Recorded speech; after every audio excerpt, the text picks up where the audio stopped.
ደግሞ ብሄድ ይሻለኛል። የት ነው የምትሄደው? ከምድር የባሰ መከራ ለመቀበል ነው ብሄድ የምትለው? ቀን የሚያመጣውን ምን ታውቃለህ? እግዚአብሔር የሚያመጣውን ምን ታውቃለህ? ለምን ትዕግስት ታጣለህ? ለምን በራስህ ትፈርዳለህ? ለጊዜው ሊያሰናክል፣ ለጊዜው ሊያደክም ይችላል። ግድ የለህም፣ ታገስ። እንዴ ስለ እናቴ ብዬ ልኑርላት የለ እንዴ እህቴ? ስለ አባቴ ብዬ ልኑርለት ትሉ የለ እንዴ? ስለ ጌታዬ ብዬ ልኑር የምትሉት መቼ ነው ወጣቶች? አሁን የምንኖረው ኑሮ ስለ ሞተልን አምላክ የሚሆነው መቼ ነው? ኃጢአት በበዛባት የእግዚአብሔር ጸጋ ክንፎቹን ዘርግቶ የሚፈልገን እኛን አይደለም? አንተን በሚያፈቅር የሚኖር አምላክ እያለ ለምን ራሳችንን በመጥላት እንኖራለን? ወጣቶች የሚያፈቅረን እያለ ራሳችንን እንጠላለን። ስለኛ ፍቅር የተሰቀለ እያለ እኛ በራሳችን ጥላቻ እንሰቀላለን። የሞተልን አምላክ እያለ እኛ ራሳችንን እንገላለን። አሞትና ከርቤ የተጎነጨልን አምላክ እያለ እኛ መርዝ እንቆነጫለን። አንተ በዚህ ዓለም ላይ ዋጋ የማይወጣልህ ውድ ሰው ነህ። ዋጋ የካልክ ዋጋ ክርስቶስ ነው የሚሆነው። ራሳቸውን ዋጋ ቢስ እንደሆኑ አድርገው ቆጥረው እኔኮ ዋጋ የለኝም፣ እኔኮ ዋጋ ቢስ ነኝ ሲሉም ይሰማል። ወጣቶች ሆይ እስካሁን ዋጋችሁን አታውቁትም። ዋጋችሁ ከወርቅ በላይ ነው። ዋጋችሁ ከእንቁ በላይ ነው። ዋጋችሁ ከገንዘብ በላይ ነው። ዋጋችሁ ከዚህ ዓለም በላይ ነው።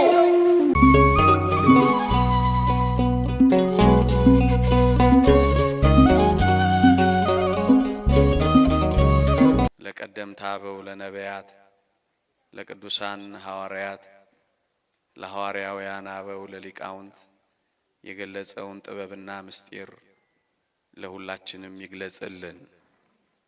ከዚህች ዕለት በረከት ረድኤት ለሁላችንም ያሳትፈን። እንደ እግዚአብሔር ቅዱስ ፈቃድ ለዚህች ምሽት ባለፈው የጀመርነውን ተከታታይ ትምህርት ለዛሬ ቆም እናረግና በአንድ ርዕስ ለጥቂት ደቂቃዎች እግዚአብሔር ቢፈቅድ አቆያችኋለሁ። እግዚአብሔር ከሁላችንም ጋር ይሆንልን። ሰምተን ለመጠቀም እግዚአብሔር ይርዳን። አሜን። የትምህርታችን ርዕስ አንተ የኔ ነህ በሚል ርዕስ እንማራለን። ትንቢተ ኢሳይያስ ምዕራፍ 43 ቁጥር 1 አንተ የኔ ነህ። በዚህች ርዕስ ጥቂት ደቂቃዎች አቆያችኋለሁ። እግዚአብሔር ከሁላችንም ጋር ይሆንልን። አሜን። ብዙ ጊዜ ከወጣቶች ደግሞም ከአዋቂዎች የሚሰማ ቃል አለ። እኔ የኔ የሚለኝ ሰው የሌለኝ ነኝ፣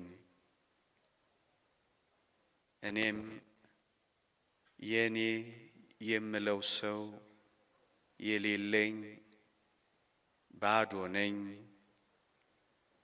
ስንል እንሰማለን። አሁን የእግዚአብሔርን ቃል ይህን በተመለከተ ምን እንደሚል በተለይ ለወጣቶች ለማሰማት ነው። እንዲህ ይላል፣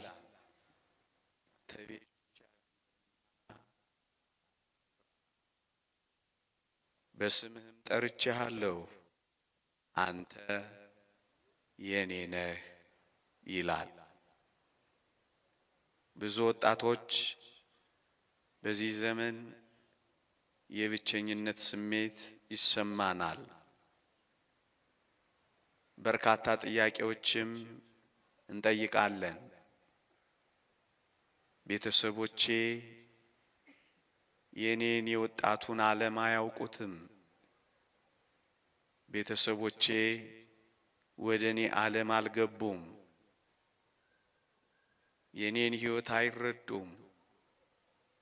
ምን እንደሚሰማኝ አይሰማቸውም።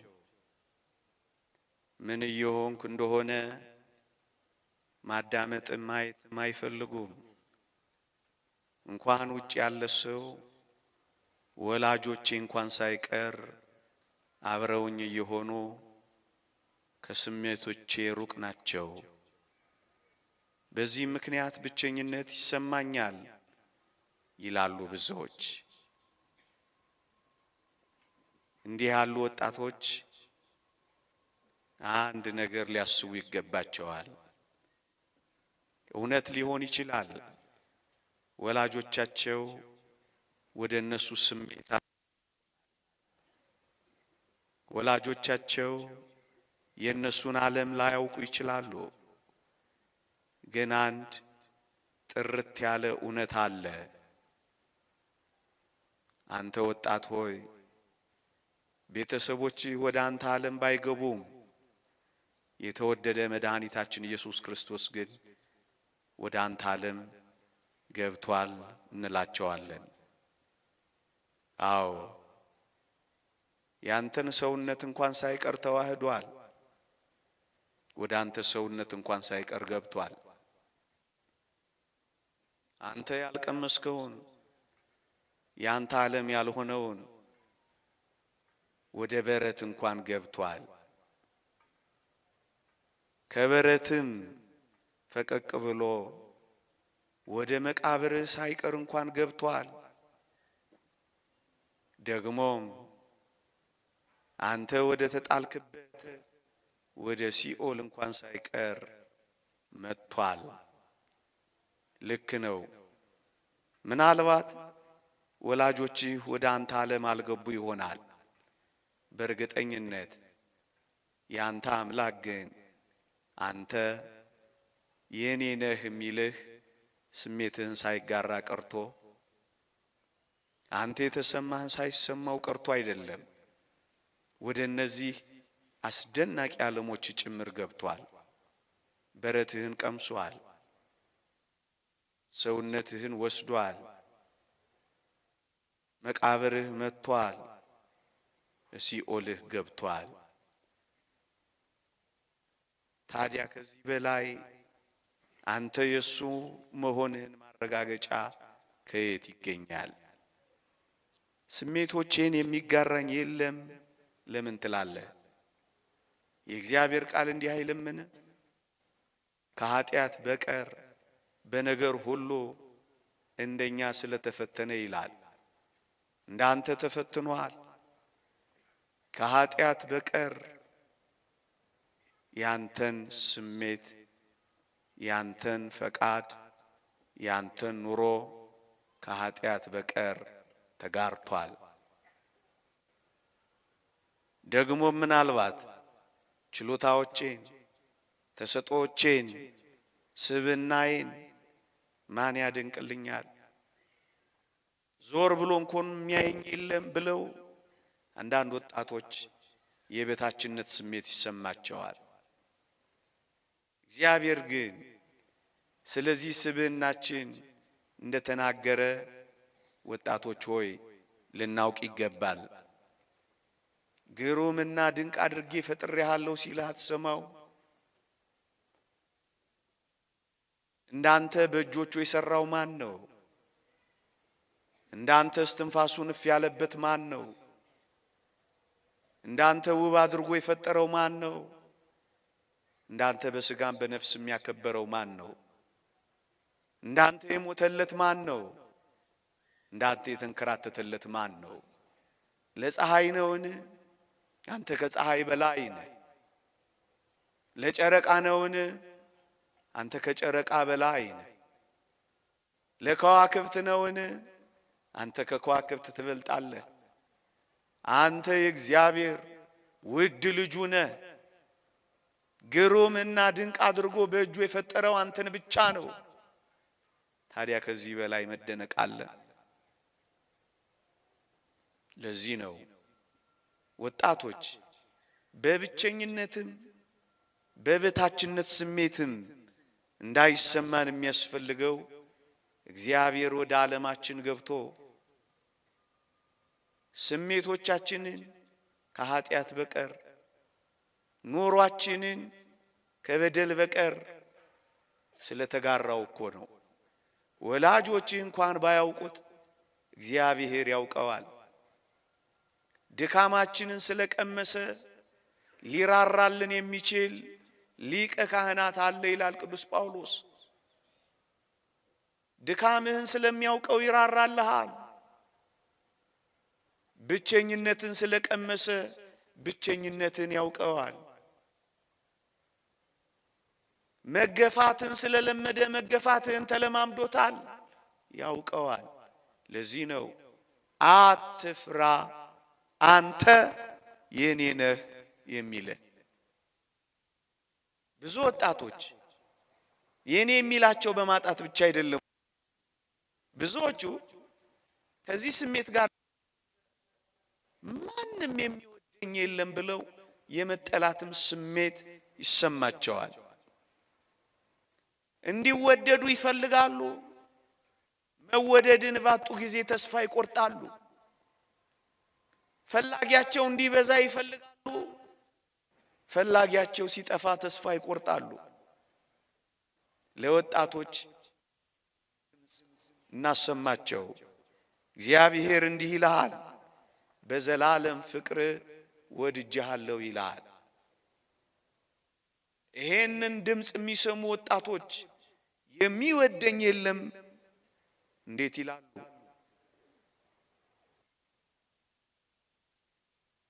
ምናልባት ዓለም ጠልቷቸው ሊሆን ይችላል። ዓለሙን የያዘው ባለጠጋ ግን ይወዳችኋል። ምናልባት መለወጥ የጸባይ መቀያየር ያለባቸው ወላጆችም ጭምር ሳይቀር ፍቅራቸውን ቀንሰው ይሆናል። ትኩረታቸውን አሳጥተው ይሆናል። መለወጥ የሌለበት ያውነት ያለው እግዚአብሔር ግን በዘላለም ፍቅር ወድጄሃለሁ ይላል። ምናልባት ከልጅ ልጅ እየለዩ የሚያደሉ አይነ ውሃ እያዩ የሚመርጡ ምናልባት ፍቅራቸውን ቀንሰው ብችላ ብለው ሊሆን ይችላል። ግን ይህንን ድምፅ ስማው። አድሎ የሌለበት ፈታሄ የሆነው እግዚአብሔር ሳያዳላ ኖረህ አልኖረህ፣ ሰልካካ ሆንክ ፉንጋ፣ ኪስ ሞላ ጎደለ፣ አልጋ ላይ ተጣበቅ ቆምክ፣ በዘላለም ፍቅር ወድጄሃለሁ ይልሃል። የሚወደኝ የለም ብለን እንዴት አፋችንን ደፍረን ማውጣት ይቻለናል? የዓለም ፍቅር ወረት ያለበት ነው። ሲሞቅ ይቀዘቅዛል፣ ሲቀዘቅዝ ደግሞ ሞቀ ይሆናል። ሲኖረው ይወዳል፣ ከሌለው ይከዳል። እንዳየሩ ጸባይ ይቀያየራል። ወሬት የሌለበት አፍቃሪ ከጌታችን በቀር ከየት ይገኛል? ስንጠላው የበለጠ የሚወደን እሱ አይደለም? ሀባለወት ኃጢአት በየትበዝ ጸጋ እግዚአብሔር ኃጢአት በበዛባት የእግዚአብሔር ጸጋ ክንፎቹን ዘርግቶ የሚፈልገን እኛን አይደለ? አንተን በሚያፈቅ የሚኖር አምላክ እያለ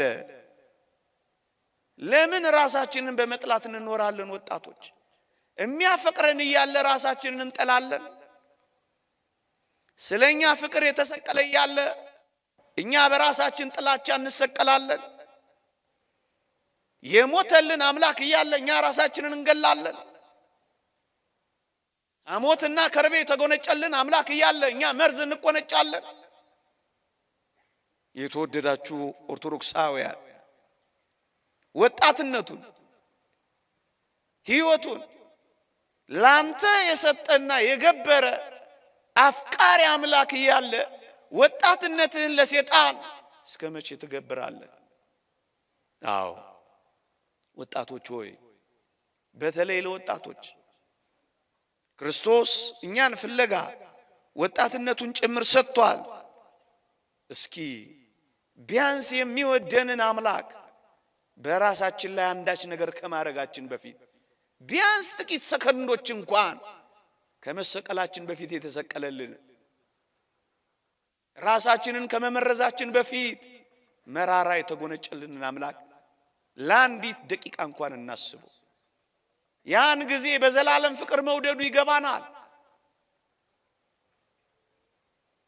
ወጣቶች ሆይ የተወደደ መድኃኒታችን ኢየሱስ ክርስቶስ ዲያብሎስን ከሚያህል ሽፍታ አድኖን ሳለ እናንተም ሽፍታ ስትጠሉ ኖራችሁ ሳለ ለምን በራሳችሁ ላይ ትሸፍታላችሁ? በራሳችሁ ላይ የምትነሳሱ ብርቱ ጨካኝ ሽፍታ ለምን ትሆናላችሁ? የተወደደ መድኃኒታችን ኢየሱስ ክርስቶስ ዲያብሎስን ከሚያህል አውሬ ካዳነ በኋላ ወንድሜ ሆይ ይህን ዲያብሎስን አውሬውን ስትሸሽ በኋላ ለምን ለራስ ማትራራ ጨካኝ አውሬ ትሆናለህ? ብዙዎች በራሳቸው ላይ ማይራሩ ጨካኝ አውሬዎች ሆነው ራሳቸውን ሲገሉ እንሰማለን። እባብን ሲነድፍ እባብ ራሱን ነድፎ ሲገል ብዙ አልታየም። ራሱን የሚነድፍ እባብ አይተሃልን? ወጣቶች ከክፉ እንስሳት እንኳን ማነስ ይገባል። የሚወድ የሚያፈቅር የተቤዠ አምላክ እያለ እንዴት ይሄ ይሆናል? በዘላለም ፍቅር ወድጄሃለሁ አንተ የኔ ነህ የሚለውን ድምፅ መስማት ምንኛ መረጋጋት አለ ወገኖቼ። የተወደዳችሁ ወጣቶች ምናልባት በዚህ ዘመን ራሳችሁን ጥሉ፣ ራስህን ጥላ የሚል የዲያብሎስ ሹክሹክታ በጆሮ ሲሰማ አንተ ግን እንዲህ በለው፣ ከኔ በላይ እኔን የሚወደኝ አለ በለውና ራስህን ጥላ ከሚለው ሐሳብ ሽሽ። ምናልባት በጆሮህ እየመጣ በቃ ሞት ከኢየሱስ ክርስቶስ ጋር ትሞታለህ፣ ዳግም ትሰማለህ።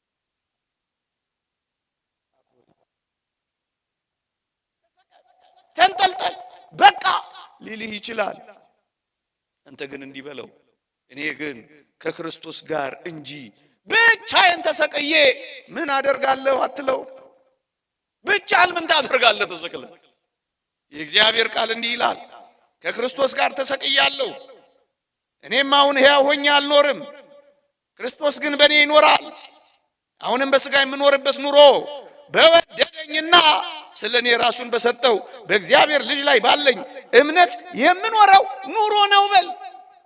በወደደህ አምላክ የምትኖረው ኑሮ ይኑርህ። እንዴ ስለ እናቴ ብዬ ልኑርላት የለ እንዴ? እህቴ ስለ አባቴ ብዬ ልኑርለት ትሉ የለ እንዴ? ስለ ጌታዬ ብዬ ልኑር የምትሉት መቼ ነው ወጣቶች? አሁን የምንኖረው ኑሮ ስለ ሞተልን አምላክም የሆነው መቼ ነው? ለዚህ ነው ብቻህን አትሰቀል፣ ከክርስቶስ ጋር ተሰቅያለሁ በለው። ተሰቀል ሲል ይህን መልስ መልስለት።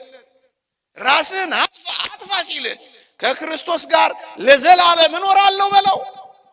ምክንያቱም በዘላለም ፍቅር ወድጄሃለሁ፣ ተቤዥቻለሁ፣ አትፍራ፣ በስም ጠርቻለሁ፣ አንተ የኔ ነህ ሲል ስማው።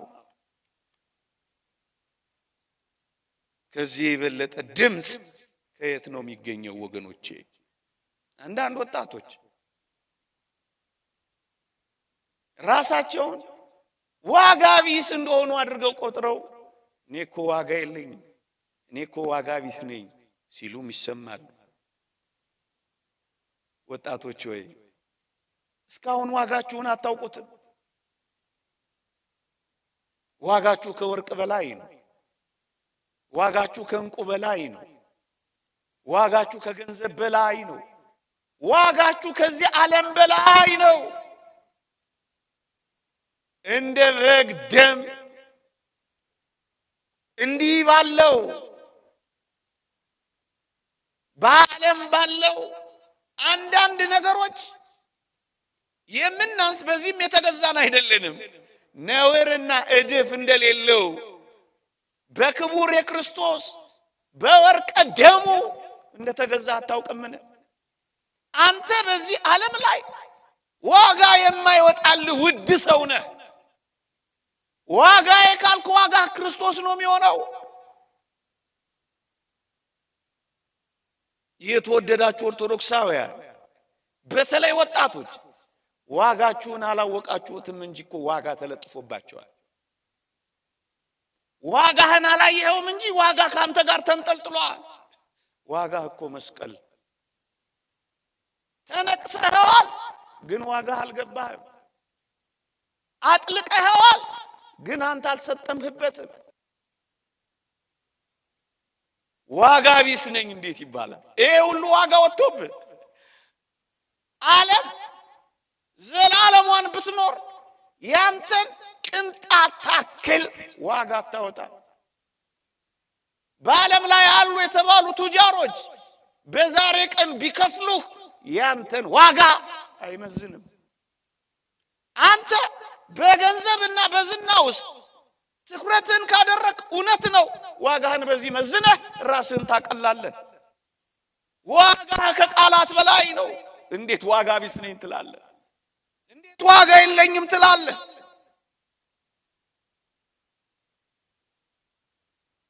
ተለጥፎብህ አብረህ እየኖርክ ከዚህ በላይ ዋጋ፣ ውድ ዋጋ፣ ቃላት የማይገልጸው ዋጋ፣ ቅኔ የማይበቃው ዋጋ፣ ዓለም የማይበቃው ዋጋ፣ ንግግር የማይበቃው ዋጋ። ይሄን ዋጋ ተረዱና ዋጋ ቢስ ነኝ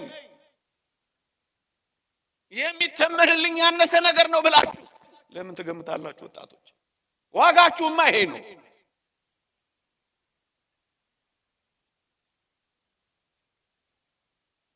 ዓለም ሲጠላችሁ ዋጋ እንደሌላችሁ፣ ፊቱን ሲያዞርባችሁ ዋጋ ቢስ እንደሆናችሁ ለምን ታስባላችሁ?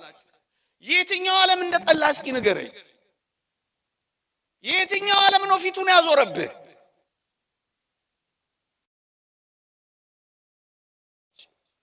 እናንተን የሚጠብቅ እናንተን የሚፈልግ እናንተን የሚያይ ብዙ ብዙ ቁጥር የማይገልጸው ብዙ የሚወድህ ዓለም እኮ ነው ያለው። አንተ ያየኸው ቤተሰቦች፣ አንተ ያየኸው ጓደኞች፣ አንተ ያየኸው ጥቂት ሰዎችን ይሆናል። ዓለም አይወደኝም ያልከው ለዛ ይሆናል። እኔ ሌላ የማይታይ ዓለም ላሳየህ።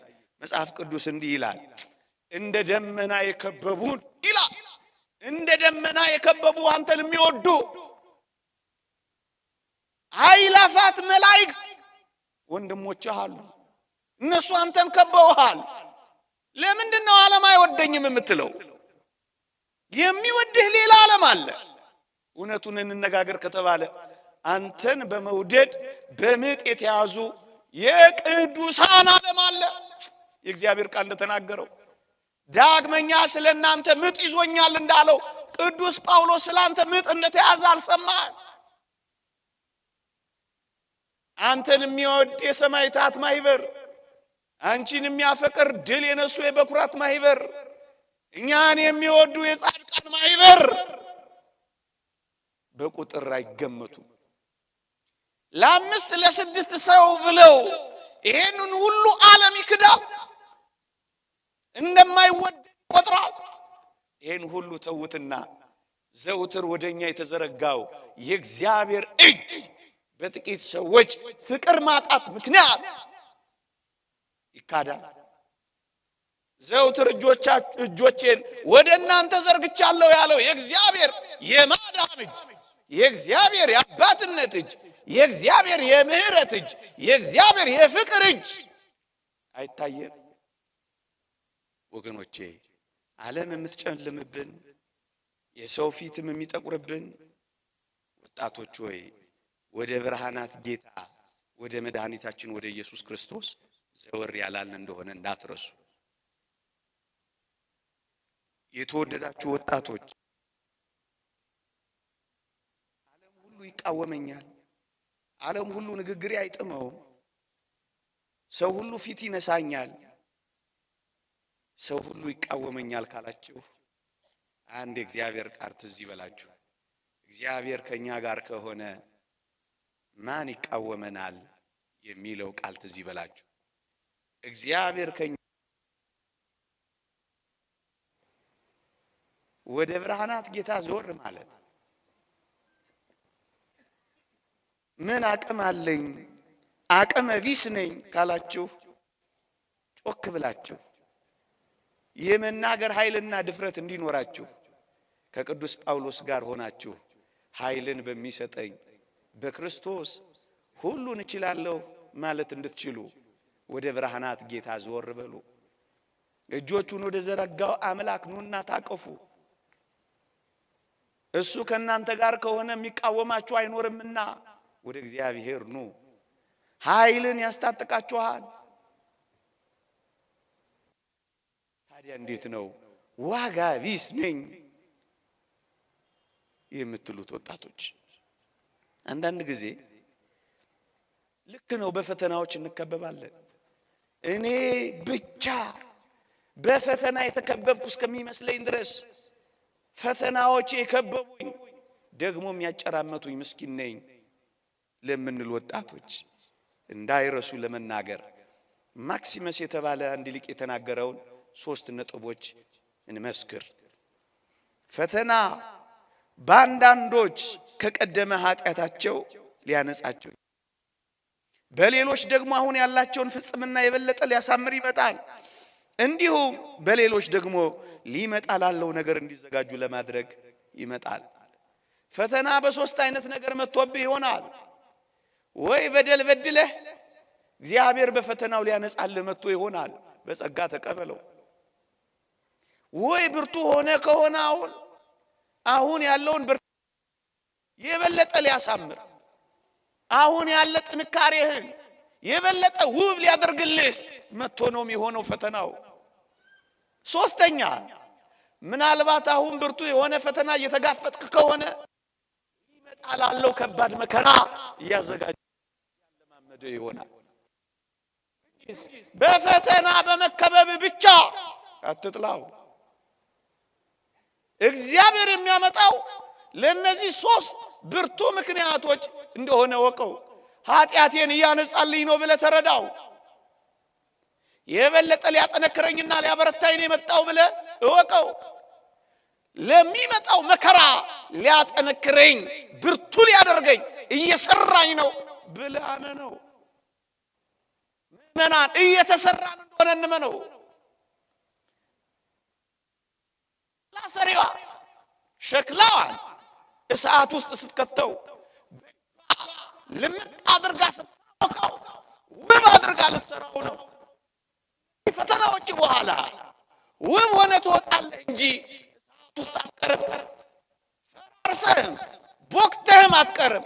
ተስፋ ከቆረጥክ ግን እንደዚያ ሆነ ትቀራለህ። አንድ ቁም ነገር ደግሞ በፈተና ተከበብኩ ለሚሉ ወጣቶች ብንናገር መልካም ነው።